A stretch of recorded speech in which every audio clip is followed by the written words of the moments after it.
Everyone, तो कैसे हैं आप सब। Welcome back to my channel. आज हम एपिसोड 2 में जानेंगे टेरिटोरियल जुरिडिक्शन, यानी कि कौन सा केस किस जगह पर दर्ज होगा। आज हम खास तौर पे सीपीसी की सेक्शन 16 और 17 को आसान भाषा और एग्जाम्पल के साथ सीखेंगे। तो चलिए शुरू करते हैं। टेरिटोरियल जुरिडिक्शन क्या है? टेरिटोरियल जुरिडिक्शन का मतलब है कोर्ट का अधिकार क्षेत्र किस जगह तक है। सिंपल वर्ड्स में समझिए, अगर दो लोगों का झगड़ा हुआ है तो ये तय करना ज़रूरी है कि केस किस शहर या किस ज़िले के कोर्ट में दाखिल होगा। ये rules civil procedure code CPC में सेक्शंस 16 से 20 में दिए गए हैं। Section 16 CPC lowest court rule. हर केस उस लोएस्ट ग्रेड के कोर्ट में दाखिल होना चाहिए जो कॉम्पिटेंट है। ये सेक्शन 16 सीपीसी कहता है। इसका मतलब है कि आप सीधे हाई कोर्ट भागकर नहीं जा सकते, बल्कि पहले छोटे कोर्ट्स में केस दाखिल करना होगा। Why this rule? एफिशिएंसी। बड़े कोर्ट छोटे मामलों से फ्री रहते हैं। कॉस्ट, छोटे कोर्ट की फ़ीस कम होती है। स्पीड, लोअर कोर्ट्स में सुनवाई जल्दी होती है। और एक्सेसिबिलिटी, छोटे कोर्ट ज़्यादा जगह पर होते हैं। अब एग्जाम्पल समझिए, अगर आपका 2 लाख का डिस्प्यूट है तो हाई कोर्ट मत जाइए। सही जगह है कि आप सिविल जज सीनियर डिवीज़न के यहाँ जाके अपना केस फाइल करिए। अब आता है सेक्शन 17 सीपीसी। ये बताता है कि किसी इंसान नेचुरल पर्सन पर केस कहाँ किया जा सकता है। इसमें 3 रूल्स हैं।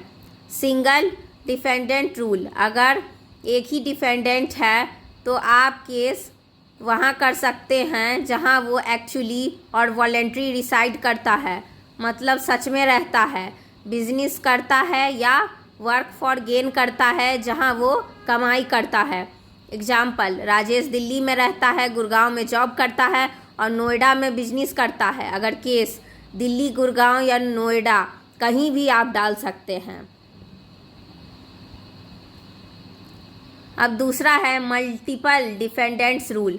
अगर डिफेंडेंट्स कई है तो प्लेंटिफ किसी ही एक डिफेंडेंट की जगह केस दाखिल कर सकता है, लेकिन ध्यान रहे या तो कोर्ट की परमिशन लेनी होगी या बाकी डिफेंडेंट्स की कंसेंट लेनी होगी।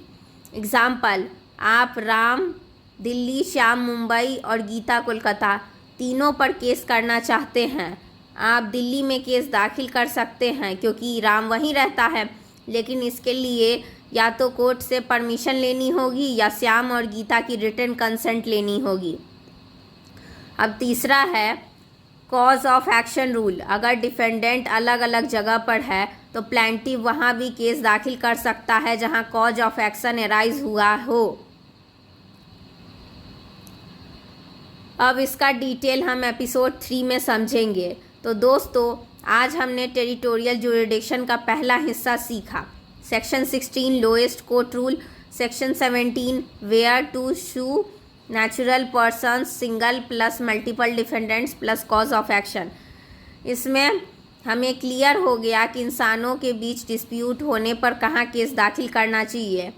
तो दोस्तों, ये था टेरिटोरियल जुरिडिक्शन पार्ट 1 का एपिसोड 2। अब अगले एपिसोड 3 में हम टेरिटोरियल जुरिडिक्शन का पार्ट 2 पढ़ेंगे, जिसमें हम सेक्शन 18, 19 और 20 सीपीसी कंपनीज, प्रॉपर्टी और कॉज ऑफ एक्शन को डिटेल में एग्जांपल्स के साथ समझेंगे। अगर ये वीडियो आपको हेल्पफुल लगा तो लाइक कीजिए, शेयर कीजिए और सब्सक्राइब करना मत भूलिए। कमेंट में लिखिए आपको टेरिटोरियल जुरिडिक्शन का कौन सा रूल सबसे आसान लगा। तो धन्यवाद, स्टे ट्यून और मिलते हैं हम लोग अब अगले एपिसोड में।